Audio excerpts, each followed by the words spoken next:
¿Lo pueden mirar acá? ¿Pueden mirar la pantalla? Estoy compartiendo pantalla, ¿no? Sí, doctor. Muy bien. Ok.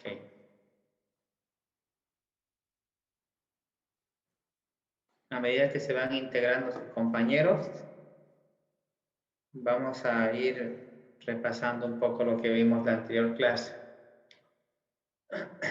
Y habíamos visto esto.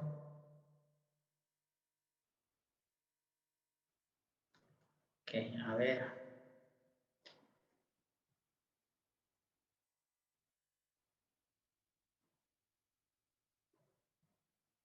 Bien, ¿se acuerdan, chicos, que habíamos visto lo que es decorticación y descerebración, ¿no es cierto?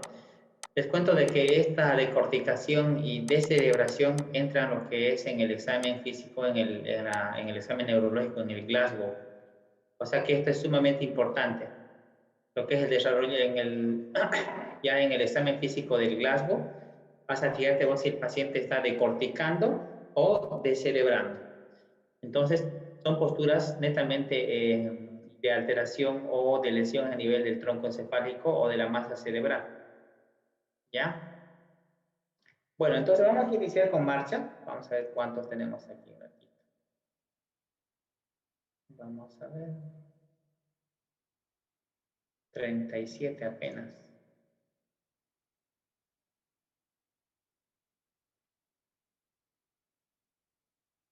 Muy bien, ya, no importa. Entonces iniciamos con marcha. Estos tres términos son alteraciones o la normalidad en cuanto a la marcha, ¿no? La disbasia. Estos tres términos son importantes cuando nos referimos a marcha. La disbasia es la dificultad a la marcha, que afecta tanto a los músculos del tronco como a los músculos de los miembros, ¿ya? Es decir, músculos del brazo y de los músculos de los miembros superiores e inferiores. Ya es una marcha normal. Nosotros a lo largo de la vida, nosotros cuando somos bebés no podemos andar, ¿no? No sabemos marchar. Entonces, a medida que pasan el tiempo, los meses y el año, entonces nosotros lentamente, pues, aprendemos a caminar. Y justamente es cuando aprendemos a caminar bien, se llama eubasia. Pero hay algunas personas que no aprenden a caminar bien. Aprenden a veces con el pie medio metido, o a veces por algunas alteraciones anatómicas que uno tiene, pues hace algunas alteraciones en cuanto a la marcha, se llama disbasia. En cambio, cuando una persona no puede caminar, se llama abasia, ya imposibilidad para caminar. Entonces, la mayoría de las alteraciones que uno tiene por lesión encefálica, por algún problema en el tronco o algún problema que hay en el miembro inferior, siempre se va a llamar disbasia. ¿Ya? Siempre se va a llamar disbasia. Ok. Un ratito. Bueno, entonces le decía, normalmente la marcha normal es esta. La marcha normal, vean, tiene que ser suave, tiene que ser regular, simétrica en cuanto a la longitud de las zancadas. ¿Ya? Normalmente tiene que ser, miren aquí, punta, talón. Vuelve a caminar, punta, talón. Ese es el ritmo normal de la caminada. Punta, talón, punta, talón, punta, talón. ¿Ya? La posición del tronco debe adaptarse a la fase de la marcha y el braceo. Normalmente una persona cuando camina tiene que bracear, tiene que caminar, tiene que colocar los brazos como si estuvieran vaiveando, ¿no? En un vaivén rítmico, junto con las extremidades inferiores. Entonces, miren, aquí vemos algunas anormalidades que ya hay de posición o alteraciones en la marcha. Por ejemplo, miren, esta es una cifosis marcada. Y es una alteración, se llama esto joroba, ¿no es cierto? Cuando uno está mucho tiempo en la cama echado, pues puede salir joroba, con una buena almohada sale la joroba. O este, por ejemplo, este es el pie, este pie varo igual es una alteración. ¿Qué significa eso de que si no bebo de inmediato hablar de lo nuestro se termina? ¿Qué te pasa, Sandra? ¿Qué traes? Que una vez más me doy cuenta que eres un mentiroso y un hipócrita. Ok. Mejor que no hiciste. Gonzalo Moy, doctor, está haciendo... A ver, Gonzalo Moy, por favor, puede apagar su... Muy bien. Entonces, este es el pie bar. Y aquí vamos a ver alteraciones, distintos tipos de alteraciones que uno tiene durante la posición. Miren, cuando uno se acostumbra mal, por ejemplo, cuando uno saca demasiado la parte trasera, pues puede provocar una listesis a nivel de la columna.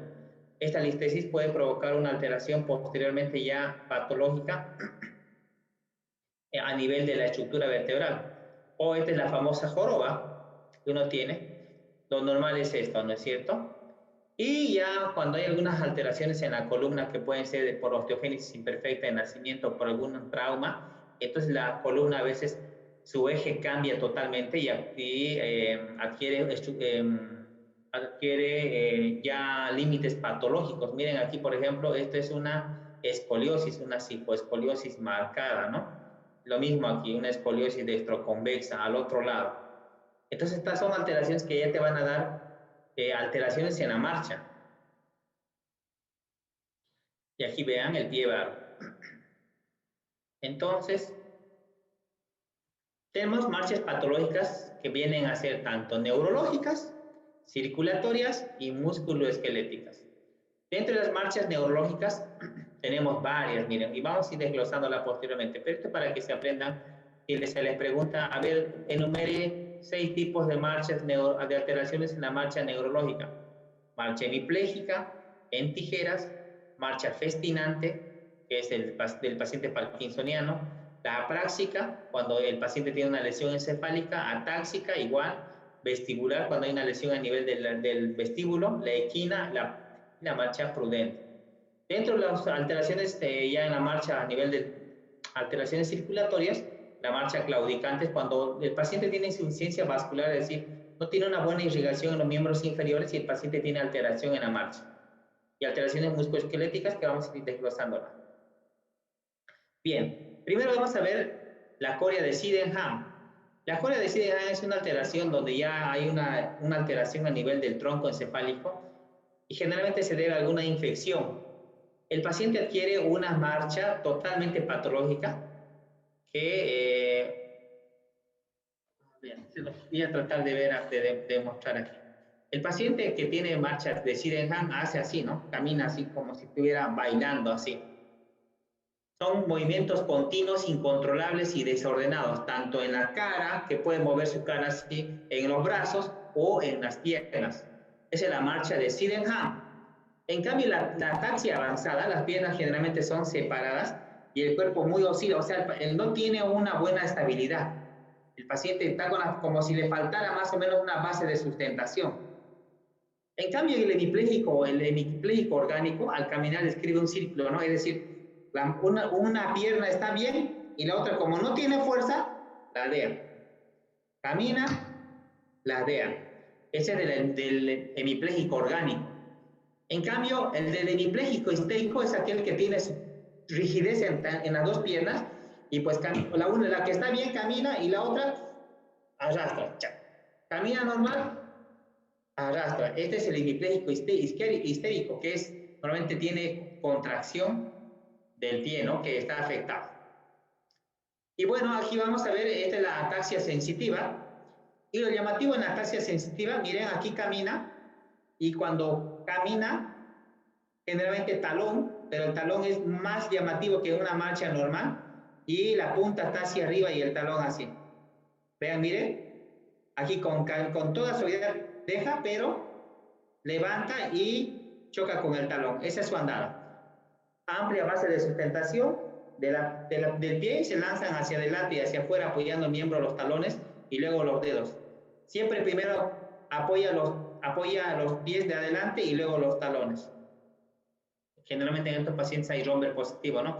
¿En qué consiste el romper? Cuando uno le dice al paciente que se pare con los pies juntos, levante las manos y cierre los ojos, le dice, y el paciente ¡pum!, se cae a un lado.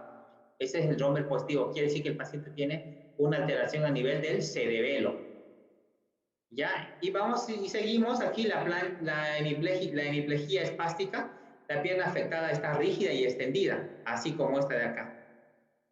¿Viste? Los pequeños pasos, son pequeños pasos, pero por contractura. Es lo mismo que el hemipléjico histérico. Ya esta es otra forma de decir hemiplegia espástica. Y esta es la marcha atáxica. Pues la marcha atáxica, por ejemplo, cuando es netamente la afección en el cerebelo, miren, la base de sustentación es amplia. Tiene inestabilidad para caminar. Esta es cerebelosa. Esta es marcha atáxica. El stage PASH es cuando uno tiene alteración a nivel del tronco. Puede ser que tenga un aplastamiento vertebral, puede ser que tenga un dolor a nivel de la columna. Y el paciente camina así, levantando el pie demasiado para evitar que le duela la columna. Este es el stage PASH. En cambio, la ataxia sensitiva es, como le decía, un paciente tiene lesión a nivel del cerebro, perdón, a nivel del tronco, de la masa cerebral, y el paciente tiene justamente esta marcha, como ladeando, le decía, ¿no es cierto? Ok.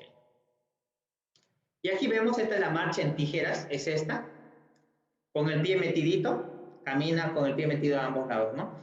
Es un tipo de circunducción bilateral, la pierna cruza al caminar. ¿En qué tipo de pacientes vamos a ver esto? En pacientes que tienen espondilosis cervical o en pacientes que tienen infarto lacunar. Cuando el paciente generalmente tiene infartos cerebrales abundantes, estos pacientes generalmente tienen, ¿sí? Hola. Doctor, buenas tardes, soy Mauricio. Una pregunta. Por lo general, los pacientes acostumbran a aflorar un pie, ¿no ve? ¿Cierto? Sí. ¿En qué marcha depende? ¿En qué tipo de lesión? No te entendí. En el de tijera, por ejemplo. Ese que muestra la imagen, ¿o me Sí. equivoco? Mira, voy a mostrarles una imagen más ratito de cómo camina el paciente en tijeras. Pero esto se debe cuando hay pacientes que tienen infarto lacunar o generalmente tienen alguna alteración estructural a nivel de la columna cervical. Se lo voy a mostrar en una imagen cómo marcha. Esta es la marcha festinante, la que ven aquí. Esta es la marcha típica del paciente con Parkinson. Tiene su jorobita, es la joroba misma, la base de sustentación es amplia y los pasos son cortos. Pasos como de hormiga, choc, choc, choc, choc, va caminando y con la mano hacia adelante y va como contando los billetes, como contando monedas. Esta es la marcha parkinsoniana, ¿ya? Típica del Parkinson, es bradicinética, pasos cortos y lentos. La persona camina manteniendo la flexión de las caderas, ¿no? Y generalmente va contando, como contando billetes con la mano. Ok. Entonces, la marcha aprásica generalmente también se ve a nivel de los pacientes que tienen alteraciones a nivel del lóbulo frontal. Se caracteriza por una base de sustentación igual a ancha, postura ligeramente flexionada y pasos pequeños y vacilantes. Estos pacientes, miren, si se dan cuenta, es parecido al del festinante, pero en estos pacientes se debe al Alzheimer o a la hidrocefalia. ¿Ya? Generalmente se arrastran los pasos. La marcha vestibular cuando hay una lesión a nivel del vestíbulo que queda por dentro del oído, y el paciente tiene esta marcha en estrella. Hacia adelante camina y luego hacia atrás. Y cuando uno ve, la marcha se hace como formando una estrella. ¿Ya? Y la marcha equina es esta. Ya cuando hay déficit de complejo B12 o el paciente diabético con lesión estructural a nivel de la médula, el paciente tiene esta marcha. Levanta mucho la mano, levanta mucho el pie, alto, el otro pie y así. Esto es para evitar el dolor. Ok. La marcha claudicante, en cambio, es distinta. ¿En qué consiste la marcha claudicante? Cuando el paciente, por ejemplo, tiene una insuficiencia circulatoria a nivel de los miembros, de un miembro inferior, por ejemplo, o diabético, etcétera, el paciente camina normal, puede que camine 10 pasos, 20 pasos normal, y tiene que pararse para continuar, porque no llega bien la irrigación al miembro o le falla la fuerza. Entonces, para que nuevamente vuelva a recuperarse, descansa un rato y vuelve a caminar.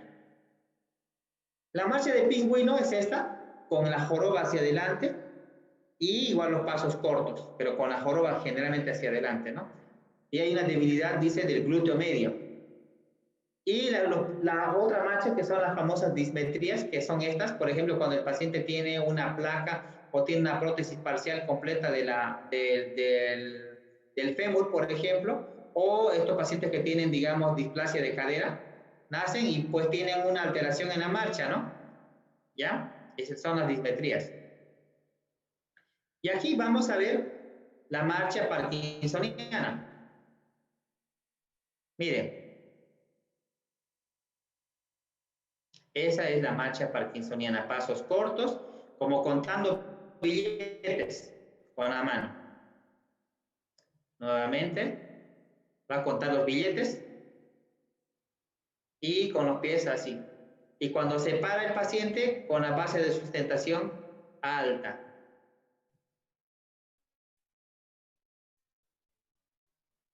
Que tiene el paciente. ¿Ya? Entonces esa es la marcha nunca se vayan a olvidar. Pacientes que vean así, paciente parkinsoniano neto. Ok. Entonces, sigamos. Y esta es otra marcha. Vamos a ver. Esta es la marcha hemipléjica. Miren cómo arrastra, así como en semiluna. Miren. Este paciente tuvo una lesión en ese lado, en todo el hemicuerpo de ese lado, donde está arrastrando. Miren cómo está su brazo. Entonces ese paciente tuvo una lesión en el hemisferio. Si es el lado derecho, la pierna derecha, el hemisferio izquierdo es el que ha fallado. Entonces el paciente generalmente arrastra su pierna como en semiluna. Esa es la marcha hemipléjica. Esta de acá puede ser una marcha hemipléjica orgánica y cuando está duro y histérico es justamente la marcha histérica, ¿no? Y esto es lo que me preguntaba aquí el estudiante. Miren, esta es la marcha en tijeras. Vamos a verla. Miren. Esa es la marcha en tijeras, chicos. ¿En qué pacientes se presenta esta marcha? Se presenta en pacientes que han tenido una lesión a nivel vestibular o puede ser a nivel del cerebelo. En pacientes alcohólicos, por ejemplo, se presenta esta marcha. Miren cómo camina. Lo más probable es que el paciente tal vez haya sido un alcohólico severo y pues quedan así con esta marcha. Miren, no caminan bien, no caminan recto. Doctor, buenas tardes. ¿Sí? Disculpe, ¿esa marcha también se da en las personas en los que han nacido con parálisis cerebral y tienen algún tipo de Sí, se le cirugía puede, sí, y así es. logran caminar con fisioterapia, pero caminan de Exactamente, esta manera, gente. ¿no? Sí, sí, exactamente. Muy bien. Ya, gracias. Sigamos entonces con algunas marchas y vamos a ver un pequeño videíto. ¿Ya? Pongan atención. Entonces miren el modo de locomoción. Bueno, a ver. Dice aquí que la marcha tiene que ser dinámica, rítmica, suave. ¿Ya? Y generalmente durante el crecimiento se va uno a estabilizar en cuanto a la marcha, ¿no? Y aprender a caminar. Y el ciclo de la marcha que tiene dos fases.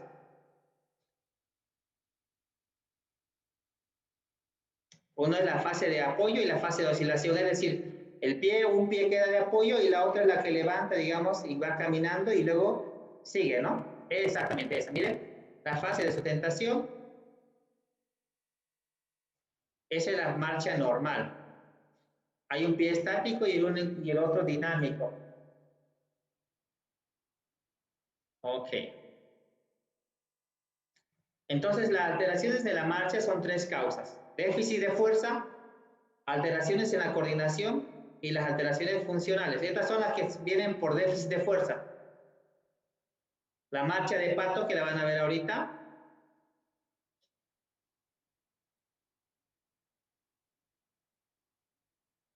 Vean, es la marcha de pato. Alteraciones en el tronco, en la médula. Pueden ser alteraciones a nivel de la misma cadera. La marcha de stage pace, cuando hay una alteración igual en la columna, generalmente por neuropatía diabética.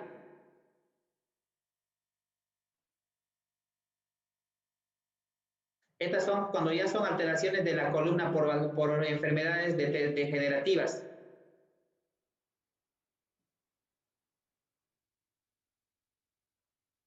La esclerosis múltiple, por ejemplo, antes de quedar en silla de ruedas, los pacientes caminan así.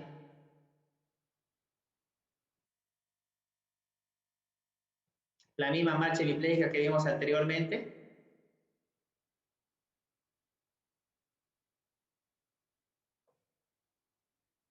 Miren cómo arrastra el pie como semiluna, ¿no? No se vayan a olvidar nunca.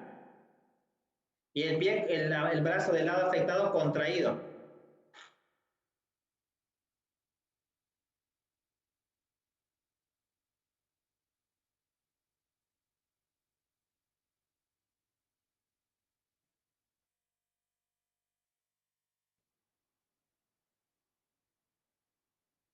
Esa marcha es la hemipléjica orgánica, ¿no es cierto? No se olviden que hay otra marcha hemipléjica que es la espástica.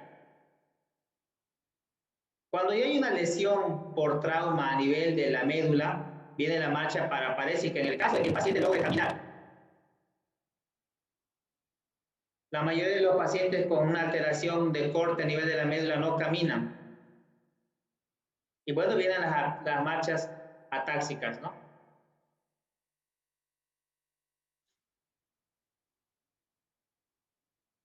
Esa es la marcha atáxica, exactamente. Puede ser que haya una alteración a nivel del cerebelo donde no hay una estabilidad para caminar. Y vamos a ver esta de acá, la cerebelosa netamente.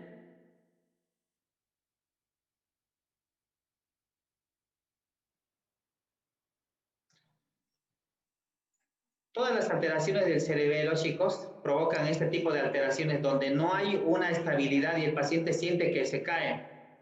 Y vos le hacés la prueba de romper a ese paciente que les había mencionado que se le hace parar recto y el paciente tiende a caerse.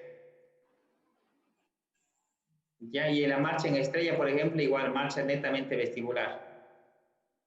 ¿Ven? Esta es la marcha en estrella que van a ver ahorita.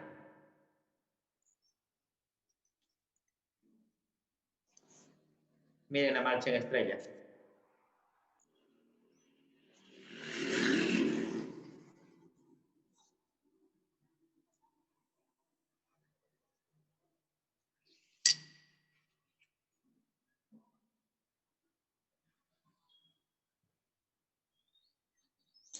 Y forma una estrella, ¿no?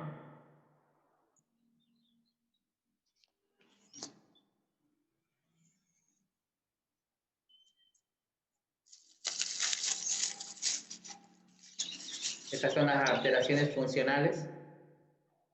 Cuando un paciente tiene dolor por algún trauma, lo que sea, pues viene la marcha antiálgica, ¿no? Bueno, la marcha histérica. Bueno, en realidad son alteraciones debido, digamos, son frecuentes en los niños, ¿no? Esta marcha histérica. Bueno, es todo, chicos. Entonces, con esto terminamos todo lo que es marcha. ¿Hasta aquí tienen alguna pregunta? Si tienen, pueden hacerla ahorita, que tienen 5 minutos para hacer preguntas. ¿Sí? Soy Poliana. Doctor, la ¿Cómo estás? marcha de Parkinson, Sí. ¿a partir de qué tiempo de la enfermedad podemos observar los cambios en la marcha? Mira, muy bien, qué excelente pregunta. En realidad, el Parkinson es una enfermedad progresiva y a medida que va progresando, pues se ven las alteraciones. Una vez de que haces el diagnóstico de Parkinson, porque en el Parkinson puedes hacer el diagnóstico cuando el paciente tiene un temblor muy leve, generalmente empiezan en uno de los dos extremidades superiores. El paciente a veces no puede firmar, pues tiene el temblor, no puede hacer sus necesidades a veces básicas. Se empieza a temblar, pero puede ser que tenga una marcha normal. Entonces, desde el momento del diagnóstico, porque el diagnóstico es netamente clínico, en la tomografía a veces no se puede ver nada en el Parkinson. Lo que se hace es una resonancia o se hace un PET o un SPECT, pero cuando tenés el diagnóstico, le das vos lo que es la levodopa, carbidopa, vos esperás aproximadamente, como es progresivo, 2-3 años. A los 2 o 3 años, cuando ya no tiene tanto efecto la levodopa, carbidopa, el paciente tiene alteración en la marcha. Y una vez de que empieza la alteración en la marcha, el paciente se va deteriorando rápidamente. Y estos pacientes ya tienen la marcha festinante a los 4 o los 5 años, donde totalmente el paciente ya no logra caminar ni solo a veces. ¿Ya? Ya, ¿Alguna otra gracias. pregunta?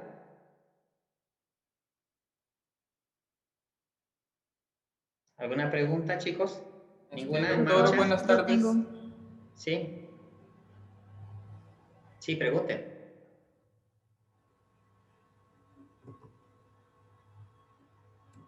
Sí, chicos, pregunten. Doctor, lo que es la abasia, la disbasia y la eubasia son considerados tipos de ataxias o se los tiene que... ¿No? No, la abasia, la disbasia y la eubasia en realidad son marchas. Bueno, es una clasificación de la marcha básica. Por ejemplo, la marcha, cuando vos vayas a hacer una historia clínica, vos colocas paciente eubásico, porque el paciente llega caminando, se sienta en su cama, eubásico, con una adecuada marcha. El paciente tiene, por decirle, una encefalopatía hemipléjica y el paciente llega con su marcha hemipléjica, y el paciente disbásico, que no tiene, o que el paciente que no tiene una buena marcha. Si el paciente llega en cama, el paciente está abásico. Una clasificación muy básica en cuanto a la marcha, pero ya los tipos de marcha ya tenés que desglosarla posteriormente, ¿no es cierto? Gracias, doctora. Ok. ¿Alguien más? Doutor? Sí. ¿Cuándo? Sim. ¿En la tarde o en la tarde? Hola, hola. Allá en la otra casa de... A ver, por favor, que Oye, está con dame tu micrófono. número, yo la otra vez te mandé Que está con micrófono, por favor. No hay más preguntas, vamos a seguir avanzando entonces. Ok. Bueno, vamos a entrar, ¿sí? Sí, pregunte, si va a preguntar. Bueno, sigamos con fases. Entonces, entramos a otra característica del examen físico general. Las fases, ¿no es cierto? Las fases en realidad es algo importantísimo que te va a dar una rápida imagen del paciente que te está llegando y se está sentando en tu consultorio. Porque por medio de las fases vos podés ver el estado de ánimo o algún tipo de posible intoxicación o algunas enfermedades que se manifiestan en el rostro. ¿Ya? Entonces se denomina fases al aspecto general de la cara dado por los rasgos expresivos. En realidad todo lo que nosotros sentimos, los estados de ánimo lo expresamos en nuestra cara, ¿no es cierto? Cuando renegamos, cuando lloramos, cuando estamos tristes, deprimidos, lo expresamos en la cara. Por eso cuando uno va en la calle y dice, oh, cuando te encontrás con alguien, oye, estás feliz, ¿no? Y uno porque denota justamente la felicidad, no es necesario que estés riendo, sino que tu cara misma lo expresa. Ok. En este sentido, que vamos a ir desglosando algunos tipos de fases, las fases más frecuentemente vistas. La fase compuesta es esta, ¿ya? Donde dice, ¿qué es la fase compuesta? Es cuando hay un equilibrio entre lo somático y lo psíquico. ¿Qué quiere decir esto? Quiere decir cuando el paciente está sano, cuando no hay nada somático, cuando no hay ninguna enfermedad aparente en su cuerpo, y cuando la parte psíquica está también equilibrada, es decir, el paciente no tiene ningún problema ni psíquico ni físico, el paciente tiene esta fase compuesta. Ya es una fase expresiva, inteligente, atenta cuando hablas con ella y con una mirada vivaz. ¿Ya? Es la fase compuesta. Ok. Entonces, y entramos a los tipos de fases. Entonces les decía que la expresión facial en realidad te da una impresión de lo que la persona o el paciente llega cuando llega a tu consultorio. Una fase tensa, por ejemplo, un paciente ansioso, nervioso, te puede provocar hasta cambio de tu fase misma tuya, ¿no? Fases interrogatoria, colérica, alegre o triste. Entonces, en realidad, miren, estos tipos de fases, pues, tenemos frecuentemente. La fase es alegre, ya los estados de ánimo, miren, una persona que está con una depresión, triste. Entonces, nos hace ver esto. Bueno, de tristeza, de cólera o de ansiedad.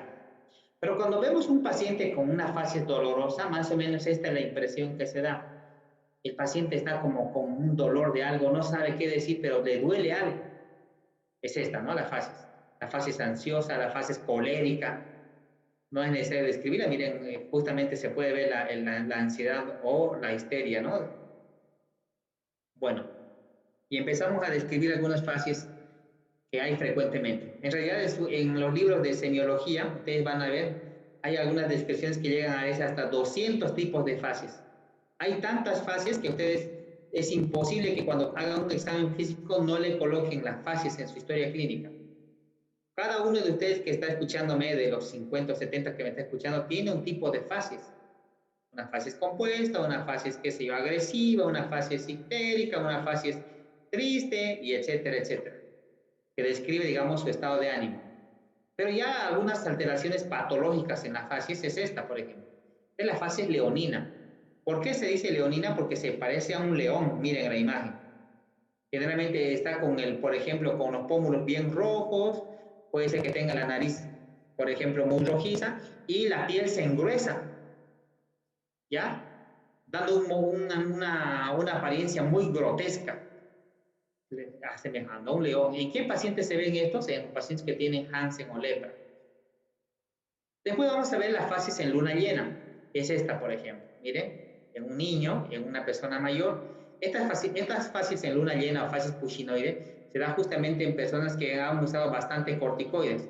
Con esto del coronavirus, por ejemplo, ustedes en la calle van a ver bastante gente, tal vez no lo tengan así tan marcado porque se les he traído extremos yo para que ustedes vean, pero hay gente que tiene la cara un poco hinchadita y ustedes a sus parientes que han usado algún glucocorticoide, me veo hinchada, dice, ¿no? Y aparentemente la cara justamente está hinchada.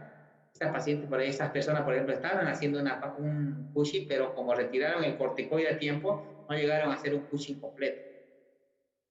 Y hay una papada submentoniana, la piel delgada, el color rojizo, color de la cara rojizo violáceo, y puede haber también telangiectasia. La telangiectasia no son esas arañitas que uno se ve a veces en la cara, ¿no? ¿Ya? Entonces, paciente que tiene, por ejemplo, la fase cushinoide, el paciente de entrada puede ser que tenga un síndrome de Cushing, que aparte de la cara que viene en luna, viene con la barriga, digamos, pronunciada, viene con una jiba, es decir, con un lomo marcado, y así. La mongólica o el síndrome de Down es esta, ¿no? Donde hay una alteración a nivel de la trisomía 21, ¿ya? Y estos pacientes, ¿qué tienen? Tienen unas fases así como ustedes han visto a una persona mongol, del país mongol, de Mongolia, tienen estos rasgos a nivel de la carita, sobre todo en los ojos. Por eso se dice que tiene la fases mongólica en los ojitos, es así, son ojos rasgados, ¿ya? Las hendiduras palpebrales oblicuas. Y tienen un problema que en la parte interna tienen un epicanto que justamente dan así esta imagen de acá. ¿Ya? Y las orejas, la implantación de las orejas son más abajo de lo normal y las orejas son pequeñas. A veces la cabeza es pequeña, pero lo más llamativo es decir, saque la lengua y la lengua es gruesa. Ya estos pacientes generalmente tienen un déficit mental, ¿no? Como ustedes saben. Normalmente toda persona que tiene un síndrome de Down generalmente está implicado a varias enfermedades cardiovasculares. Por eso el paciente con síndrome de Down no llega a vivir más allá de los 30 o 40 años. Yo he conocido a pacientes que tienen síndrome de Down que llegan a veces a vivir 60, 70 años y son excepcionales porque estos pacientes tienen alteraciones cardíacas que son fundamentales. Ya en cuanto al síndrome de Down. En cuanto a la fase lúpica, justamente es esta que viene en alas de mariposa a nivel de los pómulos, miren. Ya, entonces, erupción de eritemato papuloescamosa en las mejillas, nariz, en alas de mariposa. Ya, la fase lúpica viene de la enfermedad de lupus, que venía del lobo, ¿no es cierto? Que es una enfermedad grave, ¿no? Con una supervivencia a los 15 años de casi el 10% de los pacientes que se enferman de lupus, sobre todo de mujeres. Sigamos, esta es la fase hipertiroidea, justamente es esta, donde los ojos son saltones, miren los ojos cómo saltan, y esto, por ejemplo, se ve en la enfermedad de Graves-Basedow. Esto lo van a llevar en quinto, la enfermedad de Graves-Basedow, justamente por alguna lesión a nivel de la órbita, en la parte de atrás de la órbita, pues hay un tejido inflamatorio y esto que hace de que presiona los ojos hacia adelante. El paciente que tiene hiperfunción tiroidea está así con los ojos saltones y el paciente es nervioso. Ya nervioso, la mirada fija y brillante, con una expresión ansiosa, como si estuviera ansioso por algo. Bueno, seguimos. La fase hipotiroidea o misedematosa. Lo contrario de la fase hipertiroidea, se ve en esta fase hipotiroidea. El paciente generalmente tiene una piel rugosa, gruesa igual. Precisa que la lengua y la lengua es gruesa igual. Ya, piel gruesa, palidedema palpebral, engrosamiento de la nariz y de los labios, expresión indolente, es decir, que como si no le doliera nada. Se le encuentra misedema, es decir, que el paciente tiene edema. El paciente que tiene hipotiroidismo tiene un edema de difícil godel en las piernas. Le apretas el dedo en las piernas, un paciente con insuficiencia cardíaca se hunde rapidingo. En cambio, en estos pacientes no hunde, pero está hinchado. Ya esa es la facies, justamente el paciente que tiene hipotiroidismo. Vean la facies gruesa, sobre todo la piel gruesa, como si fuera más o menos el de un león, pero no es de un león, porque tiene sus párpados. Si se dan cuenta, en la fase leonina no tenía párpados, tienen tendencia a perderse. Otra facies igual conocida es la facies acromegálica, ¿no? Imagínense siempre a Sjögren.